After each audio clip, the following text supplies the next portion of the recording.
Hello everyone, so I welcome you to the first lecture on modern Indian history, where we will be understanding some of the major important events which have been the part of the modern India and they are more frequently asked in your exams also. So modern Indian history, try to understand the background first, what is actually happening. Let's start from about 12th century AD. What happened? We had Crusades, right? And that time the rivalry between specifically the Arab and the Christian world started. And this rivalry ultimately, it reached to the point of zenith when there was the rise of Turkish, obviously the Turkish rulers. So the Turks were basically ruling the whole lot of the area regarding nearby the Arabs. They're controlling the trade also and having the monopoly in the region, specifically the land route, okay, which connects Mediterranean to Red Sea, okay. So that's why, and the Persian Gulf also. So this area was monopolized by the Turks that time. And you know that at that time about one of the major event that happened, the fall of Constantinople to the Turks. So this was one of the major event that happened. तो ये एक major event था. अब जरा इसे समझने की कोशिश करते हैं अच्छे से. देखो हो क्या रहा था. सबसे पहले दूसरी तरफ आप देखोगे यहाँ पर दो कंट्री, एक तो स्पेन मिलेगा आपको और उसके विपरीत में आपको पोर्तुगल मिलेगा, पोर्तुगीज मिलेंगे. अब यहाँ पर स्पेन और पोर्तुगीज के बीच में कहीं ना कहीं ट्रेड कॉम्पिटिशन था, जो चाहते थे कि वो ज़्यादा से ज़्यादा कहीं ना कहीं ट्रेड को बढ़ाएं और उसके साथ साथ वो क्रिश्चियन वर्ल्ड को रूल करें, और सिर्फ रूल ही ना करें, आगे क्रिश्चियनिटी को एक्सपैंड भी करें. तो एक मेजर इवेंट होता है 1494 के आसपास, 1494 के आसपास. और ये जो इवेंट रहता है जिसे हम कहते हैं ट्रीटी ऑफ टोर्डेसलास, ट्रीटी ऑफ टोर्डेसलास. तो ये क्यों इंपॉर्टेंट है? ये इसलिए इंपॉर्टेंट है बिकॉज ये जो रिवैलरी था between the Spain and Portugal, इसने कहीं ना कहीं जो भी नॉन क्रिश्चियन वर्ल्ड था इसको डिवाइड किया. और उन लोगों ने एक इमेजिनरी लाइन इस तरीके से बना लिया कि अटलांटिक के एक तरफ जो है जितनी भी क्रिश्चियन वर्ल्ड है, स्पेसिफिकली अटलांटिक के जितने भी लेट्स से वेस्ट की तरफ जो है वो कहीं ना कहीं overall it will be a part of Spain. And Portuguese जो होंगे वो सारे नॉन क्रिश्चियन वर्ल्ड, जो कि ऑब्वियसली अफ्रीका से लेके इंडियन सब कॉन्टिनेंट या इंडिया, ये सब पूरा रीजन जो है, ओके, ईस्टवर्ड जो है वो कहीं ना कहीं कंट्रोल करेगा पोर्तुगल. तो ये ट्रीटी ऑफ टोर्डेसलास कहीं ना कहीं ये वो नींव रखा जिसने आगे जाके अल्टीमेटली जो एक होता नहीं है कि जिद था, क्या चीज़ का जिद था कि हमको डोमिनेट करना है. और इस जिद में सबसे बड़े जो नाम उभर कर आए थे वो उस वक्त में प्रिंस हेनरी थे. प्रिंस हेनरी को कुछ टाइटल्स दिया गया जैसे कि इन्हें द नेविगेटर भी कहा जाता है, द नेविगेटर भी कहा जाता है. और ये इसलिए कहा जाता है क्योंकि इन्होंने बेसिकली जो रेड सी से लेकर और उसके साथ साथ जो उनका जो ड्रीम था कि वो कहीं ना कहीं क्रिश्चियनिटी को दूर तक फैलाएं और साथ साथ उसके साथ वो ट्रेड को कंट्रोल कर पाएं, ओके, और इंडिया तक पहुंचे डायरेक्टली, और अरब की मोनोपोली और मुस्लिम वर्ल्ड की जो डोमिनेशन उसको खत्म करें. इन्होंने इसके ऊपर में एक बहुत बड़ा कदम उठाया था. और इस कदम का ही नतीजा था कि अबाउट 1487 के आसपास हम क्या देखते हैं, एक बंदा रहता है, एक आदमी रहता है बेसिकली, और तो वो उनका नाम रहता है बार्थोलोम्यू डियाज. याद रखना, इनको हम शॉर्ट में बी डियाज भी कहते हैं. तो बार्थोलोम्यू डियाज 1487 के आसपास तक वो क्या करते हैं, वो कहीं ना कहीं ये केप ऑफ गुड होप तक पहुंच जाते हैं, ओके. और केप ऑफ गुड होप तक पहुंचते पहुंचते वो कहीं ना कहीं कनेक्ट कर पाते हैं इधर रेड सी और पर्शियन गल्फ तक. तो उन्हें ये चीज़ तो समझ में आ गया था कि उन्हें एक नया ट्रेड रूट मिल चुका था, क्योंकि इससे पहले जो ट्रेड रूट था वो पर्शियन गल्फ या फिर रेड सी होकर जब जाता था तो यहाँ पर अरब बैठे हुए हैं. अब उसकी वजह से क्या होता है, इनकी यहाँ पर मोनोपोली चल रही है, तो जो भी गुड्स इंडिया से ट्रैवल होकर जा रहे हैं, okay, via this route, basically उसके कारण से क्या हो रहा है, इसकी प्राइसेस काफ़ी ज़्यादा बढ़ जा रही हैं यूरोप में. और एक तो प्राइसेस बढ़ रही है और दूसरा जो घाटा है और जो ओवरऑल जो प्रॉफिट है वो भी काफ़ी कम जा रहा है यूरोपियन ट्रेडर्स का, राइट. तो ये एक बहुत बड़ा कारण था. तो इस पर्टिकुलर देखो कहीं ना कहीं एक कोशिश किया गया और इस कोशिश का नतीजा ही रहा कि 1487 में बी डियाज कहीं ना कहीं केप ऑफ गुड होप तक पहुंच पाते हैं, ओके. और फिर इसी चीज़ का इस्तेमाल करते हुए, क्योंकि उन्हें पता चल चुका था कि एक रास्ता है नया, और इसी रास्ता का इस्तेमाल करते हुए आगे चल के हम क्या देखेंगे कि वास्को डगामा वो भारत में प्रवेश करेंगे. और वो कैसे करेंगे, ये पहले पोर्तुगीज होंगे, ये पहले पोर्तुगीज अरमाडा होंगे जो 1498 में, रिमेंबर द डेट, 1498 में क्या देखेंगे कि ये एक पर्टिकुलरली कुछ ट्रेडर्स रहते हैं, तो उसमें से एक पायलट रहते हैं, गुजराती पायलट रहते हैं, उनका नाम रहता है अब्दुल माजिद. तो ये अब्दुल माजिद और वो बेसिकली मर्चेंट ग्रुप के साथ कहीं ना कहीं उनके सहारे ये धीरे केप ऑफ गुड होप से लेकर कहीं ना कहीं कैलिकट तक पहुंच पाते हैं, मतलब इस रीजन के आसपास ये अल्टीमेटली पहुंच पाते हैं, okay. And by the help of obviously Abdul Majid. तो ये कैलिकट में 1498 में पहुंचते हैं. अब होता क्या है कि जैसे ये पहुंचते हैं तो उस वक्त में उनको अल्टीमेटली यहाँ पर मिलते हैं यहाँ के राजा, और उनका नाम रहता है जमूरिन, रिमेंबर, किंग जमूरिन. और ऑब्वियसली हम इंडियंस तो मानते हैं अतिथि देवो भव, तो हमने अतिथि को देव माना और वो आए. और जैसे ही आए तो उसके साथ साथ डेफिनेटली वो बोलते हैं जहाँ पर ना तुसी ग्रेट हो तोहफा रखो, तो तोहफा यहाँ पर क्या होगा, काफ़ी सारे तोहफा दिए जाएंगे, गिफ्ट दिए जाएंगे, राइट। और साथ साथ यहाँ पर आई मीन जो वास्को डी गामा होगा वो सारे ही चीज़ों को कलेक्ट करके क्या करेंगे, जमोरिन जब उनको ये सब गिफ्ट देंगे और काफ़ी सारी चीज़ों को यहाँ पर आसपास में जाकर ये कहीं ना कहीं मार्केट में इसे सेल करेंगे और करीब करीब 3-4 गुना 10 गुना जाकर उस प्रॉफिट मतलब प्रॉफिट में वो बेचेंगे। और उससे ये चीज़ समझ में आ गया कि अब कहीं ना कहीं एक आइडिया पोर्तुगीज के अंदर आ जाएगा कि अगर हमें, देखो इंडिया कहीं ना कहीं लाइक सेल्फ सफिशिएंट कंट्री जैसा था, सब कुछ था अपने देश में, ठीक है।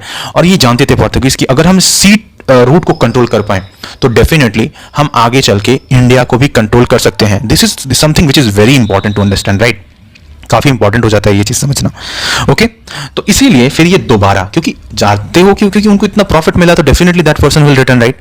तो ये दोबारा वास्को डी गामा क्या करते हैं, दोबारा रिटर्न करते हैं, ठीक है, अबाउट 1502 के आसपास, ओके, 1501-2 के आसपास वो वापस रिटर्न करते हैं, ठीक है।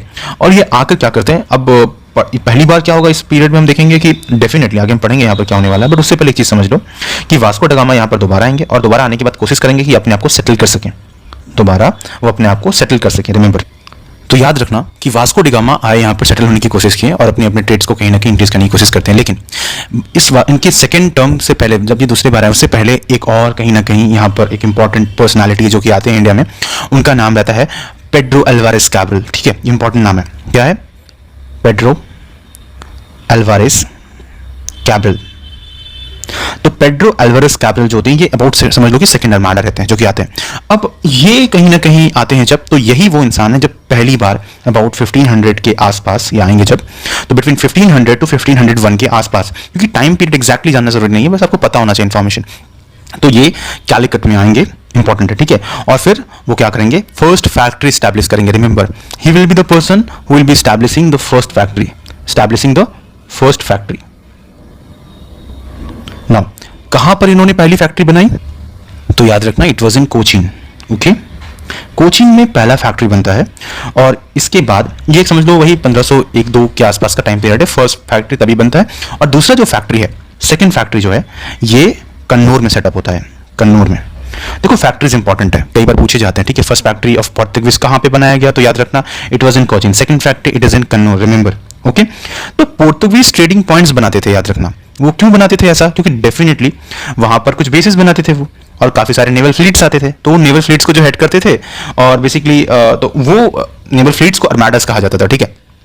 तो यहां पर कहीं ना कहीं जो पोर्तुगीज लोगों ने अल्टीमेटली जो ट्रेडिंग पॉइंट्स बनाया था, तो दो चीज हमने समझा, एक तो ट्रेडिंग पॉइंट्स, ट्रेडिंग पॉइंट्स, ये जो ट्रेडिंग पॉइंट्स है इनको कहा जा रहा है, क्या कहा जाता है, तो फिटोरियाज कहा जाता है, याद रखना इनको क्या कहा जाता है, फिटोरियाज, रिमेंबर, ये ट्रेडिंग पॉइंट्स को फिटोरियाज कहा जाता है। सेकेंडली जो चीज हमने समझा कि एक और इंपॉर्टेंट चीज है, वो है कहीं ना कहीं दैट इज जो नेवल फ्लीट्स आ रहा है, नेवल फ्लीट्स आ रहा है, उन नेवल फ्लीट्स को हम क्या कहते हैं, उन नेवल फ्लीट्स को हम आर्माडास कहते हैं। तो these two terms are very important, okay. अब देखो कहीं ना कहीं ये चीज तो हो चुका था कि वो सेटल हो रहे हैं, तो सेटल होते होते साथ साथ कहीं ना कहीं अब वो चाहेंगे क्या कि वहां पर प्रॉपर कंट्रोल, उनकी फैक्ट्रीज बन चुकी है, ठीक है। इस तरीके से वो फोर्ट भी बनाएंगे, फोर्ट इमैनुअल पहला फोर्ट होगा उनका, रिमेंबर फोर्ट इमैनुअल जो था वो पहला फोर्ट था, इस तरीके से याद रखना। तो अब यहां पर क्या करेंगे, वो पोर्तुगीज गवर्नर भेजेंगे, ठीक है। तो टोटल कितने गवर्नर आए हैं पोर्तुगीज के, तो टोटल 3 गवर्नर रहे हैं पोर्तुगीज के, 3 गवर्नर्स। ये 3 गवर्नर्स कौन कौन है, आइए देख लेते हैं। सबसे पहला जो लाइक गवर्नर रहता है, यूपीएससी ने पहले पूछा है पीवाईक्यू में, that is Francisco de एल्मेडा, D एल्मेडा, Francisco de एल्मेडा। ये इनका टाइम पीरियड कब से कब तक है, तो 1505 से लेके 1509 तक है। और ये first I mean Portuguese viceroy या गवर्नर हैं भारत के लिए, जो कि पोर्तुगीज की तरफ से आए थे। इन्होंने एक पॉलिसी को अडॉप्ट किया था जिसे कहा जाता है blue water policy, blue water policy. तो ये कहते थे अगर आपको भारत को कंट्रोल करना है तो सबसे पहले भारत के समुद्र को कंट्रोल करना पड़ेगा, you will have to that is control the like the ocean और द सी, ओके, तो इंडियन ओशन। तो डेफिनेटली तो ये ब्लू वाटर पॉलिसी क्या था, अपनी जो नेवल सुप्रीमेसी है, उनकी नेवल सुप्रीमेसी है, उसको स्टैब्लिश करने के लिए था, पोर्तुगीज की नेवल सुप्रीमेसी को स्टैब्लिश करने के लिए था। इसके साथ साथ इन्होंने एक फोर्ट भी बनवाया था अपने पीरियड में, और इस फोर्ट का नाम जो था, that fort was basically constructed as a fort Anjediva. क्या था, फोर्ट एंजेडिवा, याद रखना। ये भी फोर्ट जो बनाया गया था ये आई मीन फ्रांसिस्को डी एल्मेडा के वक्त ही बनाया गया था, remember. Similarly he was the person who defeated joint Muslim naval force, joint तो एक्चुअली क्या हुआ था ना कि इनके बेटे गए थे लड़ाई करने के लिए, I mean there was some battle, तो he died actually in that battle. तो बिकॉज ऑफ दैट वो काफ़ी ज़्यादा मतलब बहुत गुस्से में भी था और डेफिनेटली उनको बदला लेना था। तो डेफिनेटली व्हाट हैपेंड दैट इसके बाद 1508 के आसपास हम क्या देखते हैं कि this person Francisco de Almeida he will be defeating joint Muslim naval force, Muslim naval forces, okay. And ये नेवल फोर्स किसका होगा? There will be Gujarat sultan, Gujarat sultan plus Mamluk sultan और इजिप्शियन सुल्तान, इजिप्शियन सुल्तान। तो इन दोनों को ज्वाइंटली हराया किसमें? Battle of द्यू में, बैटल ऑफ द्यू में, याद रखना, ओके। तो बैटल ऑफ द्यू किसके पीरियड में लड़ा गया था? It was during the period of Francisco de Almeida, okay, good. अब यहां पर हमने एक चीज पढ़ा था और वो क्या था term? That was actually blue water policy. ये ब्लू वाटर पॉलिसी क्या है जरा इसे डिटेल में समझ लो। ब्लू वाटर पॉलिसी एक्चुअली एक सिस्टम से चलता था और वो सिस्टम क्या था? वो सिस्टम को हम लोग कहते थे cartaz system, cartaz system, remember. जब हम कार्टेज सिस्टम के बारे में बात करते हैं, मतलब ब्लू वाटर पॉलिसी के बारे में बात करते हैं, तो यहां पर क्या होता है कि जितनी भी शिप्स हैं, let's say if this is the ship, okay, ये जो शिप्स है, तो इन शिप्स में डेफिनेटली एक कैप्टन होता है। तो captain of all ships that are sailing to a destination, okay, and that is not reserved by Portuguese, were actually obtained to buy the passes, okay, and these pass were basically called the cartes, okay. तो this is system of pass from Viceroy of Goa, basically in the absence, अगर नहीं होगा ये पास आपके पास तो your ship will be seized by the Portuguese people। तो you can understand किस तरीके से ये लोग इस पर्टिकुलर रीजन में अपनी कंट्रोल को बैठा चुके थे ब्लू वाटर पॉलिसी के माध्यम से। और इसका क्रेडिट किसको जाता है? यहाँ पर सबसे बड़ा क्रेडिट जाता है फ्रांसिस्को डी अल्मेडा को, ओके। इसके बाद में सेकंड गवर्नर आते हैं। इनके सेकंड गवर्नर के बारे में देख लेते हैं। सेकंड गवर्नर कौन है? तो सेकंड गवर्नर जो रहते हैं इनका नाम रहता है दैट इज अल्फांसो या Alfonso de Albuquerque, de Albuquerque, QUE होता है, RQE, तो अल्बुकर्क। फ्रांसिस्को डी अल्बुकर्क जो था वो 1509 से लेके 1515 के पीरियड में था। He used to be in this period only. So what? So it is actually important that he was actually the person who is known as the real founder of Portuguese in India. Okay, he is called as the, wait a second, real founder of Portuguese in India. Okay, he also set up his headquarter at Cochin. Cochin में इन्होंने अपना headquarter set किया था। साथ साथ इसने abolish किया था सती को। He was the first European to abolish the sati practice, okay, abolish the sati practice, remember. And साथ साथ इसने सुल्तान ऑफ बीजापुर से क्या किया था? 1510 के आसपास गोवा को एक्वायर कर लिया था, ओके। तो इसके साथ साथ ये तो है ही, और इनके साथ साथ इसने कुछ इंपॉर्टेंट क्रॉप्स को भी इंट्रोड्यूस किया था इंडिया में, जैसे कि टोबैको, कैश्यू हो गया, ठीक है, कुछ प्लांटेशन वेराइटीज थे कोकोनट के भी, उसको भी इंट्रोड्यूस किया था। और साथ साथ इसने इंकरेज किया था यूरोपियंस, मतलब पोर्तुगीज को उस वक्त में, कि आप ज़्यादा से ज़्यादा इंडियंस के साथ शादी करिए और अपने आप को यहाँ सेटल करिए और क्रिश्चियनिटी को बढ़ाइए, ओके। तो ये अल्फांसो डी अल्बुकर्क का पॉलिसी था, रिमेंबर, ओके। थर्ड गवर्नर जो रहते हैं, तीसरे गवर्नर के बारे में अगर हम बात करें तो उनका नाम था निनोदा कन्हा।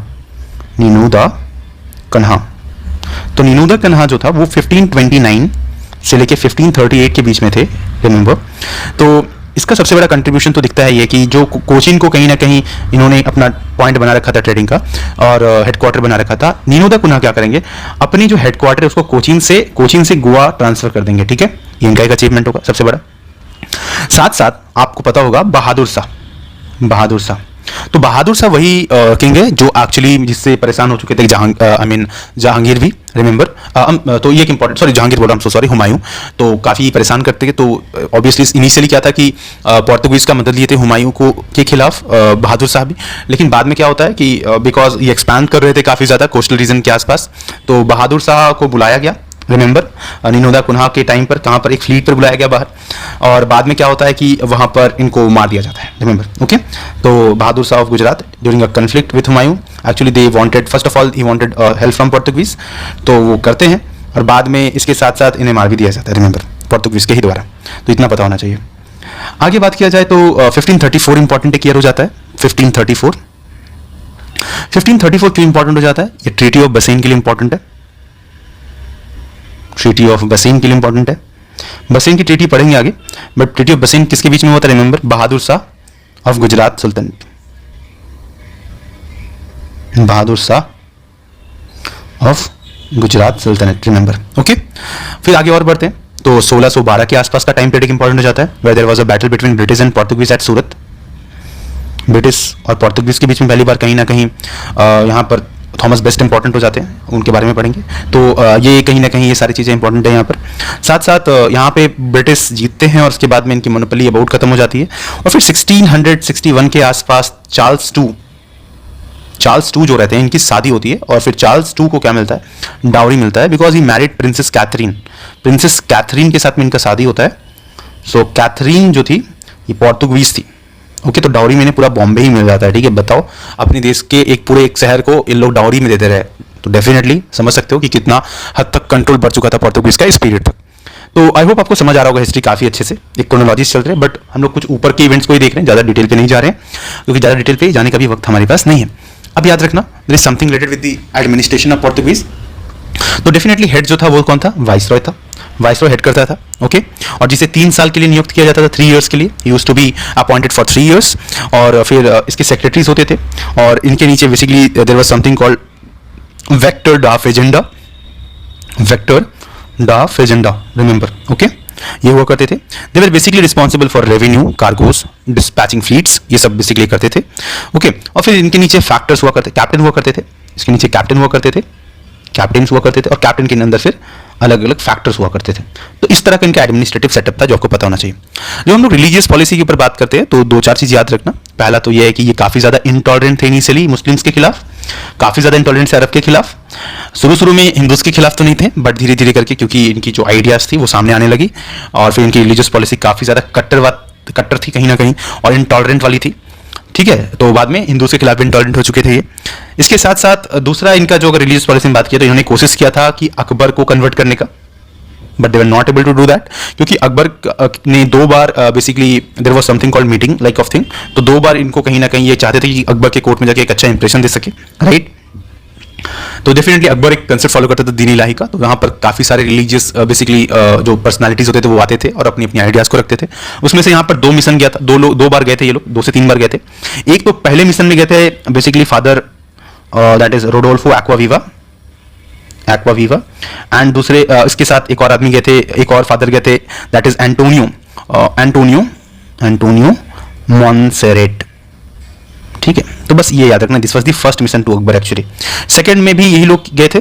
थर्ड में याद रखना जेरोम जेवियर गए थे, थर्ड मिशन में, याद रखना। तो और इसके इनके साथ साथ एक और थे, उनका नाम था इमानुएल पिनहीरो।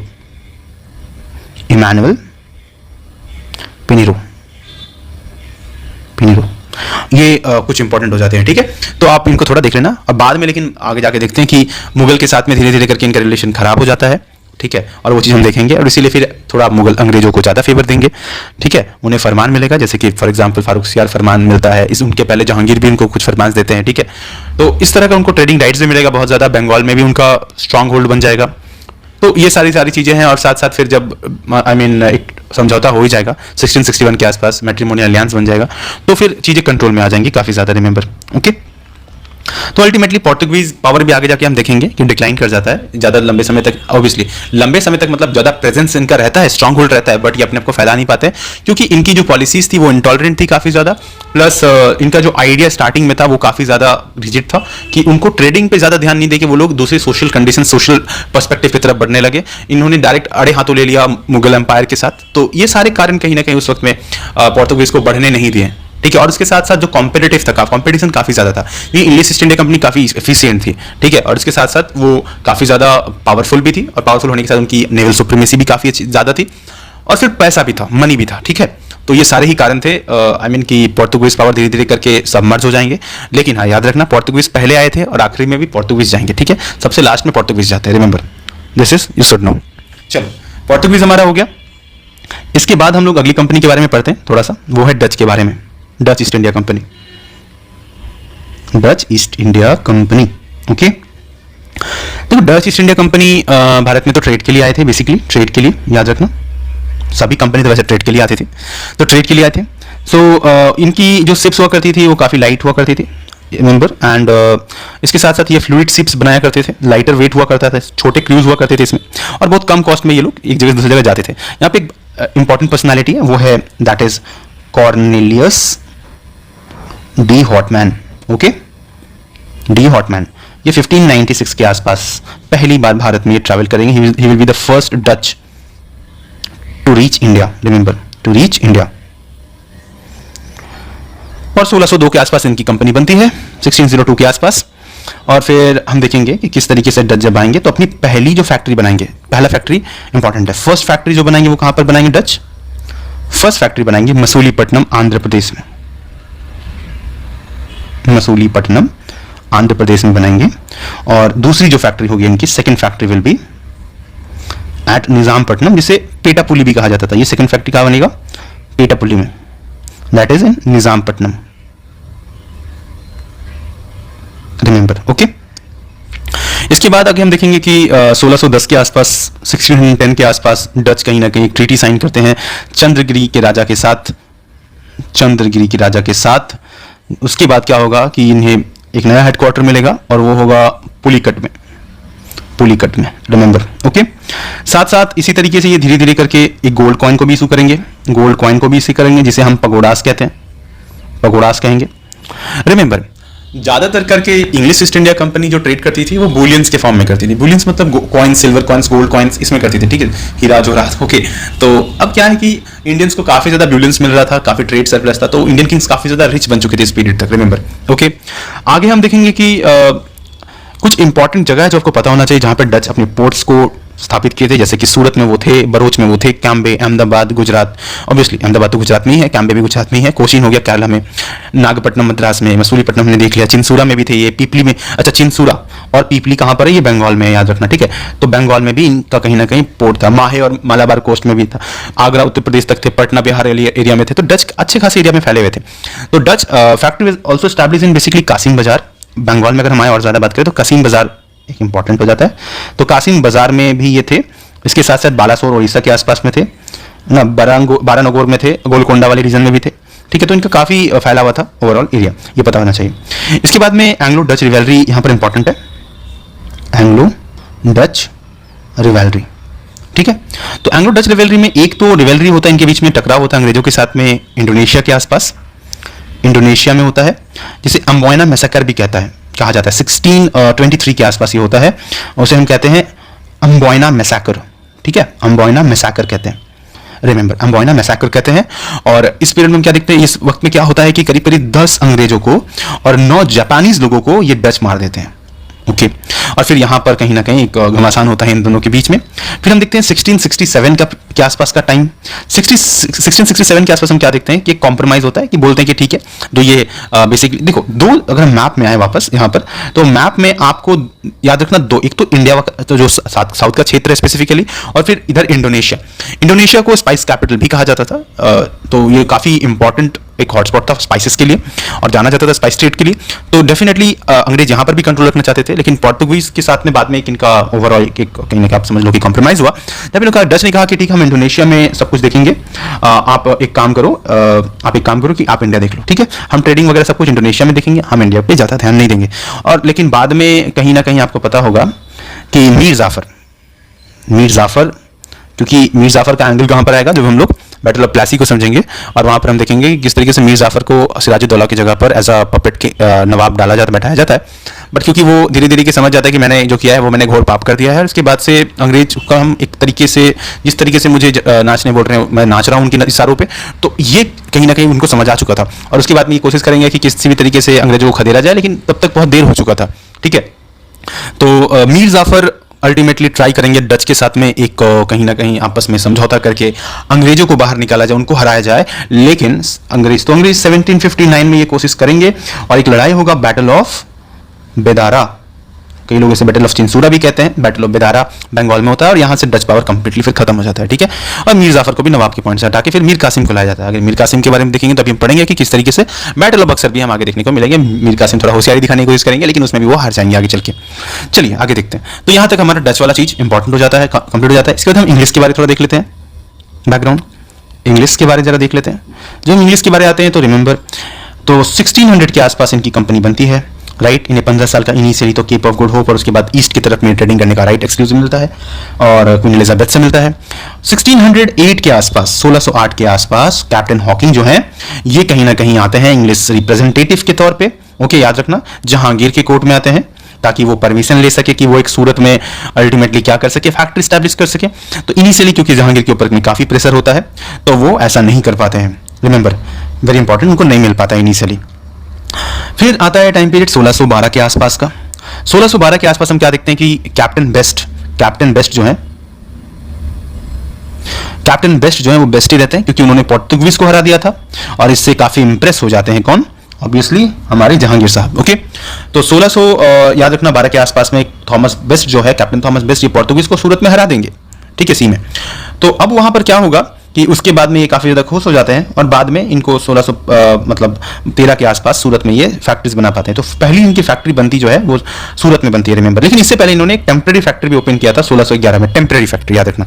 कई सारे बच्चे कंफ्यूज हो जाते हैं कि पहला फैक्ट्री मसूलीपट्टनम में कि सूरत में। तो 1611 में बना तो था बट वो टेम्पररी फैक्ट्री था, याद रखना। First factory but temporary factory, याद रखना, एट मसूलीपट्टनम। लेकिन ऑफिशियली अपनी जो फैक्ट्रीज ओपन करते हैं ये 1613 के आसपास सूरत में करते हैं पहली बार, ठीक है। अब फिर इसके बाद में सर थॉमस रो आते हैं 1615 के आसपास, 1615 के आसपास, 1615 के आसपास। यहां पर हम क्या देखते हैं कि ये जेम्स वन जो रहते हैं उस वक्त में राजा रहते हैं और उनके एम्बेसडर के तौर पे जहांगीर के कोर्ट में आते हैं, जहांगीर के कोर्ट में आते हैं, रिमेंबर। ओके, एम्बेसडर बनकर कौन आते हैं? तो थॉमस रो, TR, मैं शॉर्ट में लिख रहा हूं, बस आपको समझना है यहां पर, ठीक है। थॉमस रो आते हैं।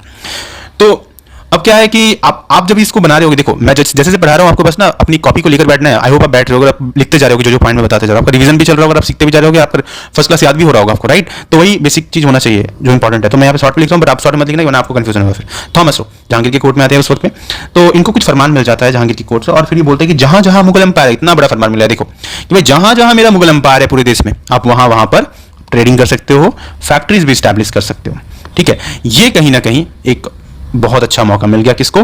थॉमस रो को। और उसके बाद तो हम फिर देखेंगे कि बड़े स्पीड से ये लोग आगे बढ़ेंगे। 1632 के आसपास, 1632 के आसपास हम देखेंगे कि यहां पर इनको गोल्डन फरमान मिल जाता है। क्या, किससे मिलता है गोल्डन फरमान? तो एक तो गोल्डन फरमान इनको गोलकोंडा के सुल्तान से मिलेगा। गोलकोंडा के सुल्तान से इनको क्या मिलेगा कि बोलेंगे कि भैया गोलकोंडा वाला जो क्षेत्र है वो उनको 500 पगोड़ा में मिल जाता है। ये 500 पगोड़ा में पेमेंट करते हैं गोलकोंडा के राजा के और यहां पर पूरी तरीके से ट्रेडिंग का राइट्स इनको गोलकोंडा में मिल जाता है।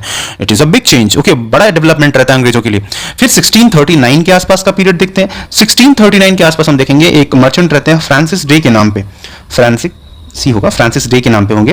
तो फ्रांसिस डे जो होते हैं ये चंद्रगिरी के राजा तो ऐसे ही दान में बैठे हुए थे। चंद्रगिरी के राजा क्या करते हैं यहाँ पर कि वो उनको पूरा मद्रास दे देते हैं लीज पे, ठीक है, मद्रास लीज पे दे देते हैं और इंग्लिश अपना फैक्ट्री बनाते हैं और फिर यहां पर वो क्या करते हैं अल्टीमेटली एक फोर्ट बनाते हैं जिसे कहा जाता है fort Saint George, remember. Okay, तो इंग्लिश क्या करेंगे? फोर्ट सेंट जॉर्ज बनाते हैं वहां पर ही बेसिकली, ओके, मद्रास के आसपास। और 1651 हम क्रोनोलॉजी में चल रहे हैं, 1651 के आसपास हम क्या देखेंगे कि पहली फैक्ट्री बनेगी बंगाल में अंग्रेजों की, first factory at Bengal, first factory at Bengal, ठीक है। और ये कहां पर बनेगी? हुगली में बनेगी, याद रखना। हुगली में इनका पहला फैक्ट्री बना था अंग्रेजों का, ओके। और ये क्यों बना, कैसे बना पाते हैं? उनको परमिशन कौन दे देते हैं? शाह सुजा दे देते हैं, ठीक है। सुल्तान सुजा या फिर शाह सुजा गवर्नर रहते हैं उस वक्त में, सुजा साहब, ठीक है। सुजा साहब जो शाह सुजा रहते हैं वो सूबेदार रहते हैं बंगाल का, ठीक है। तो ये भाई साहब क्या करते हैं, ये अंग्रेजों को यहाँ पर बोलते हैं कि भैया आप आइए आराम से अपना फैक्ट्री बनाइए, ट्रेडिंग करिए, ठीक है।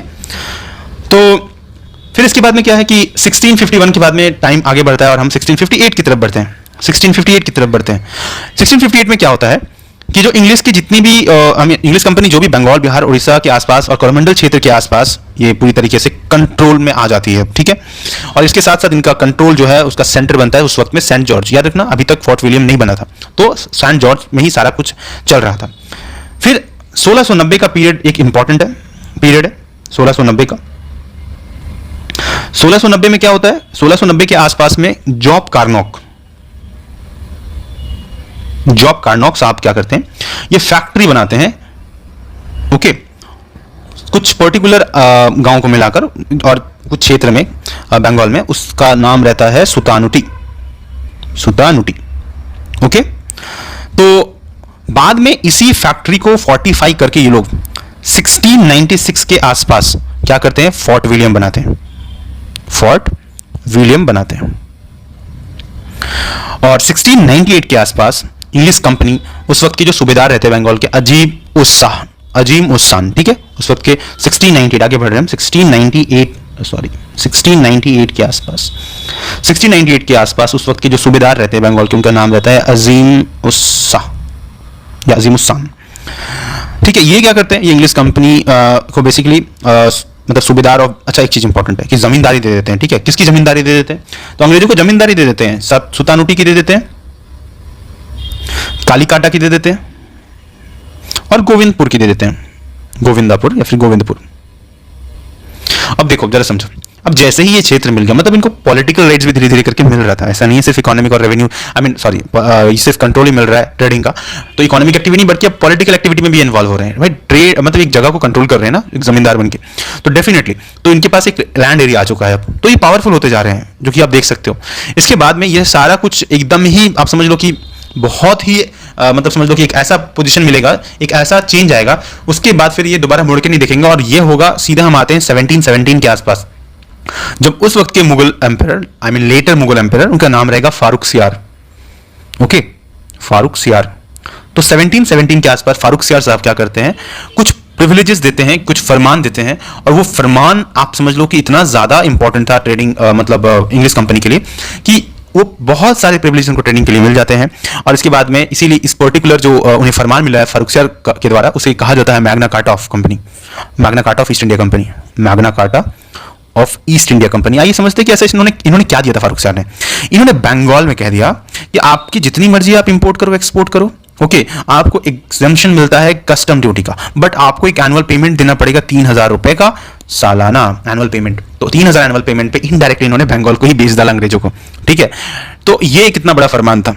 अब जाहिर सी बात है 1717 के आसपास में आपको एक इंपॉर्टेंट रूलर दिखेंगे उस वक्त में, वो होंगे मुर्शिद कुली खान, ठीक है। और मुर्शिद कुली खान जो होंगे, अच्छा एक सेकेंड, और फिर उनके बाद में मुर्शिद कुली खान, और उनके बाद में आपको ऑब्वियसली अलवर्दी खान मिलते हैं। तो मुर्शिद कुली खान और उनके बाद अलवर्दी खान, ये लोग बहुत ही ज्यादा नाराज रहते इस फरमान से, क्योंकि इनडायरेक्टली कहीं ना कहीं लोग समझ रहे थे कि अब देखो जो इससे घाटा होगा वो स्टेट को होगा, राइट। उस वक्त में इंडिपेंडेंट स्टेट बन चुका था बंगाल 1717 के बाद, राइट।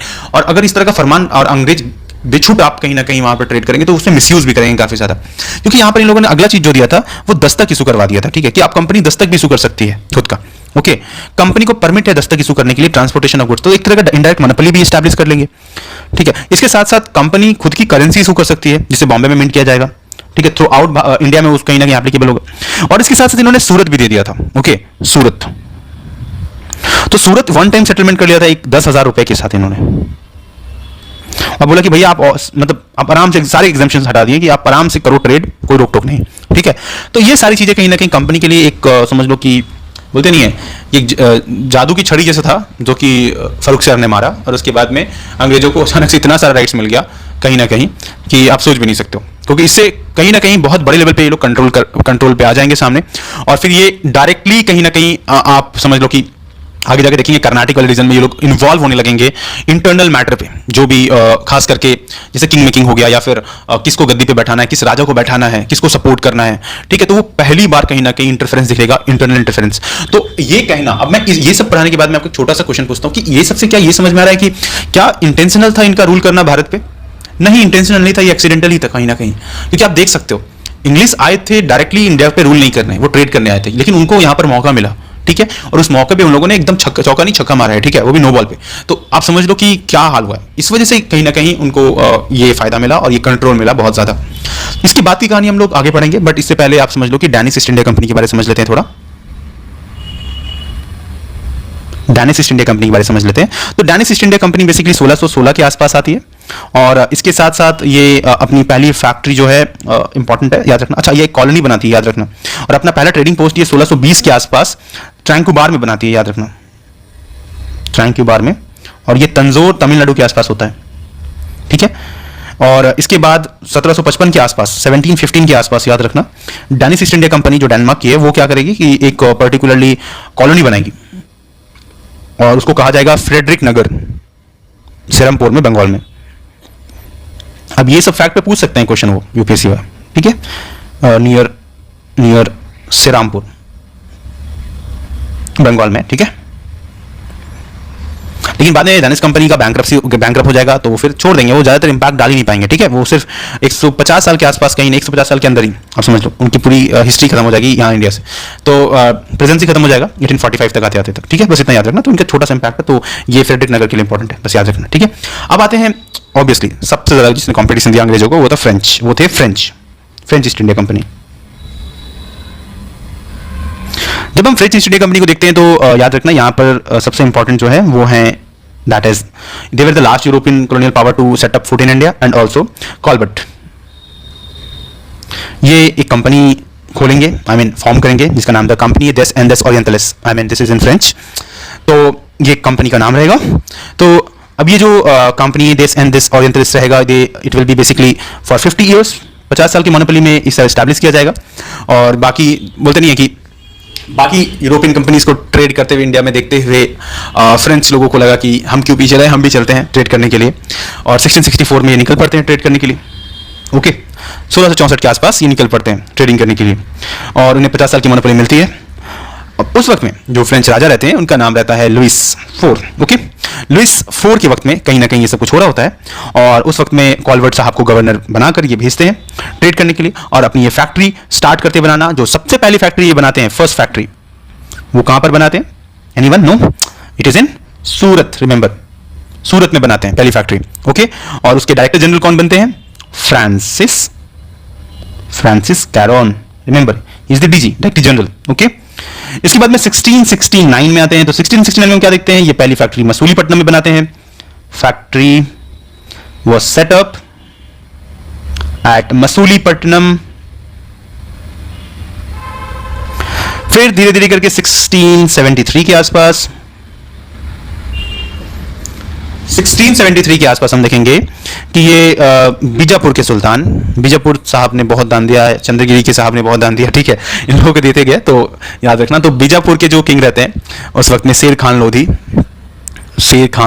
लोधी, ठीक है, ये इनको एक गांव देते हैं, एक विलेज देते हैं, क्या है भैया आप रहिए यहाँ पर अपना ट्रेडिंग वगैरह करिए, और यही विलेज को ये लोग आगे चल के एक इंपॉर्टेंट टाउन में कन्वर्ट करते हैं, जिसको कहा जाता है पौंडीचेरी, ठीक है, पौंडीचेरी। तो 1674 के आसपास याद रखना, the French receive a site near Calcutta also. 1674, एक साल बाद, तो ये पहुंच जाते हैं कहां पर? ये पहुंच जाते हैं कैलकाटा, ओके।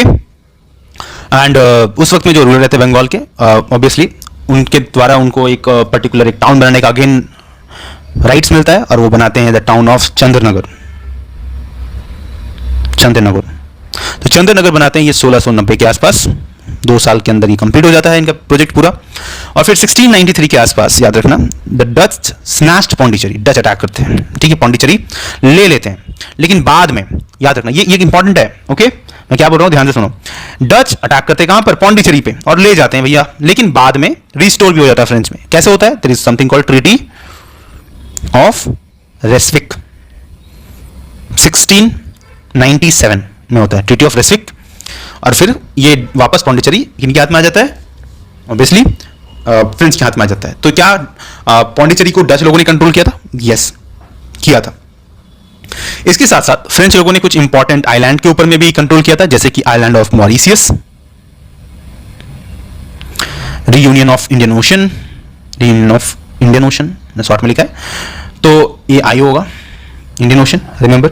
और इसके साथ साथ ये कई और जगह, जैसे कि माहे हो गया, कराईकल हो गया, बालासोर हो गया, कासिम बाजार में भी इन्होंने कंट्रोल किया था। तो ये इसीलिए तो डच वार होगा, डच का कहीं ना कहीं हमने देखा वो इन्वॉल्वमेंट रहेगा, अक्सर लड़ाई होता रहेगा कई सारे पर्टिकुलर पॉइंट में। और इसके बाद में याद रखना, जो असली जो पर्टिकुलरली बैटल स्टार्ट होगा वो होगा अंग्रेजों के साथ, जब ये डायरेक्ट कन्फ्लिक्ट में आएंगे। और ऐसे इंपॉर्टेंट जो वॉर हुआ है उसे कहा जाता है एंग्लो कार्नेटिक वॉर। तो यहां पर भी हम पढ़ लेते हैं एंग्लो कार्नेटिक वॉर को थोड़ा, Anglo Carnatic war. Anglo Carnatic war वैसे जो इंपॉर्टेंट हुआ है हम उसको डिस्कस कर लेते हैं, रिमेंबर। तो यहां पर जो एंग्लो कार्नेटिक वॉर हुआ टोटल कितना हुआ, वो उसका टाइम पीरियड और उसमें क्या ट्रीटीज हुए वो इंपॉर्टेंट है, याद रखना। तो द फर्स्ट कार्नेटिक वॉर होता है वो 1740 से लेके 48 के बीच में होता है, अबाउट इस पीरियड में होता है। और इमीडिएट इसका कंटेक्स्ट क्या है, तो यूरोप में ये लड़ रहे होते हैं, क्योंकि यूरोप में लड़ रहे होते हैं और वहां पे ऑस्ट्रिया में सक्सेशन का खेल चल रहा होता है, तो वहां पे इंग्लैंड और फ्रांस आपस में एक दूसरे के सामने रहते हैं। तो वो बोलते हैं कि हम इंडिया में क्यों चुप रहे, तो इंडिया में भी ये लड़ने लगते हैं और वहां पर फिर कुछ बैटल इंपॉर्टेंट है। पहले बैटल में ही फर्स्ट कार्नेटिक वॉर में आपको बैटल ऑफ सैंड थॉम देखने को मिलता है, बैटल ऑफ सैंड थॉम देखने को मिलता है। इसके बाद बैटल ऑफ अडियार भी देखने को मिलता है, बैटल ऑफ अडियार भी देखने को मिलता है, फर्स्ट ही के अंदर, याद रखना अडियार भी देखने को मिलेगा। तो बैटल ऑफ अडियार के अंदर में एक्चुअली एक तरफ में फ्रेंच लोग रहते हैं वर्सेस नवाब ऑफ आर्कोट रहते हैं, अनवरुद्दीन। ओके, याद रखना, मैं अच्छे से लिख देता हूं, अनवरुद्दीन साहब रहते हैं, नवाब ऑफ आर्कोट।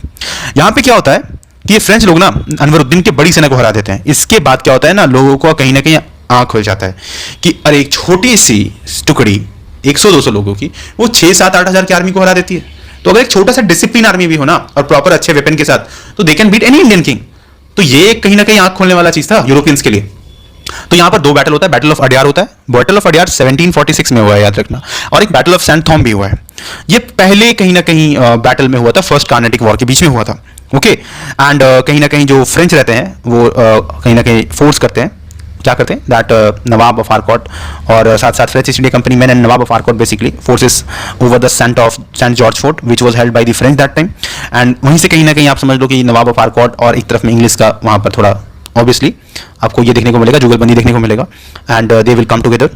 एंड ऑब्वियसली इसके बाद हमको देखिएगा extension of Anglo French rivalry in Europe. उसका एक कारण हमको और एक चीज देखने को मिलता है कि अंग्रेज क्या करते हैं ना, कुछ इंपॉर्टेंट फ्रेंच है उसको सीज कर लेते हैं। ओके, और फिर अल्टीमेटली यहाँ पर काफी लोगों को बंदी भी बनाया जाता है। बट इंपॉर्टेंट क्या है हमारे लिए, बहुत ज्यादा हिस्ट्री में जाने की जरूरत नहीं इस पीरियड से। प्रीलिम्स में उतने डिटेल में आपसे पूछेंगे नहीं ये लोग, या तो ये दो बैटल पूछ लेंगे या फिर आपसे पूछ लेंगे कि जो ट्रीटी हुआ था उसे क्या कहते हैं। तो याद रखना यहाँ पर जो ट्रीटी हुआ है वो है treaty of Aix-la-Chapelle, treaty of Aix-la-Chapelle. Okay, चलो आगे बढ़ते हैं, सेकंड कार्नेटिक की तरफ बढ़ते हैं। Second Carnatic war, second Carnatic war की तरफ जब बढ़ते हैं तो ये 1740 से 48 के बीच में होता है, 1740 से लेकर 48 के बीच में होता है, रिमेंबर। और इसका जो इमीडिएट रीजन जो होता है वो obviously there was a dispute in between Carnatic and Hyderabad, obviously succession के लिए ही होता है। यहां पर जो इंपॉर्टेंट बैटल है वो बैटल ऑफ अंबर है,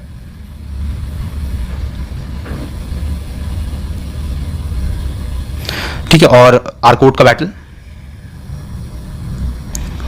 और याद रखना यहां पर फ्रेंच को बहुत बुरी तरीके से हार मिलता है और फिर ट्रीटी ऑफ पौंडीचेरी होता है, ट्रीटी ऑफ पौंडीचेरी होता है। Again I am not going in the history of क्या हुआ था इस वॉर में, कैसे कैसे क्या क्या हुआ था, बिकॉज उससे काफी लंबा लेक्चर होगा, ठीक है, इसके अंदर की कहानी बहुत बड़ी है।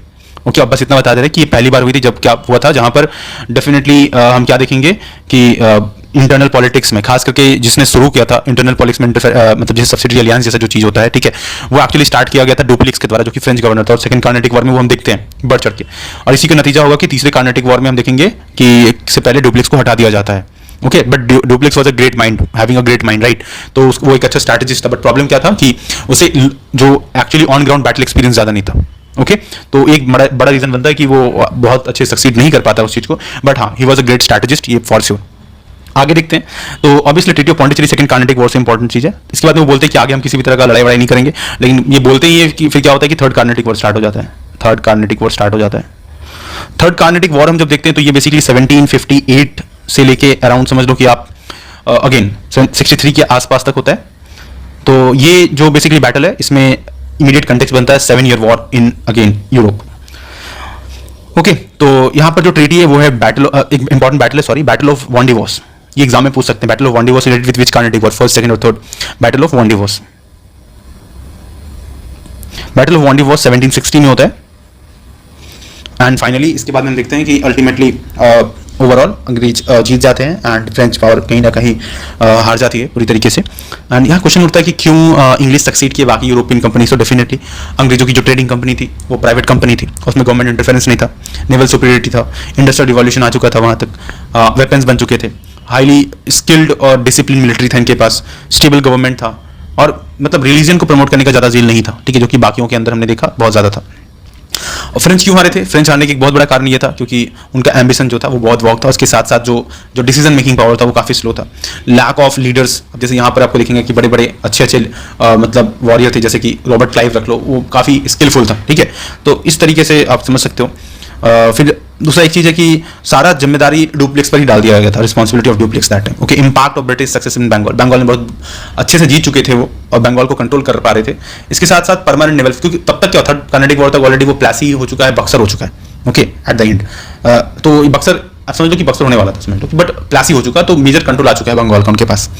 तो इससे आप समझ सकते हो कि ये बहुत इंपॉर्टेंट पार्ट है। और अभी तक हमने यहाँ तक तो समझ लिया कि European penetration into India, European penetration को हमने इस लेक्चर में पूरी तरीके से कंप्लीट कर दिया है। ओके, और इतने अच्छे से किया है कि अगर इससे कुछ भी क्वेश्चन एमसीक्यूज में आता है तो भाई आपको मैंने एक स्टोरी फॉर्मेट में समझाया है, डेफिनेटली आप अच्छे से इसे समझ के अच्छे से आंसर्स को सॉल्व कर सकते हो।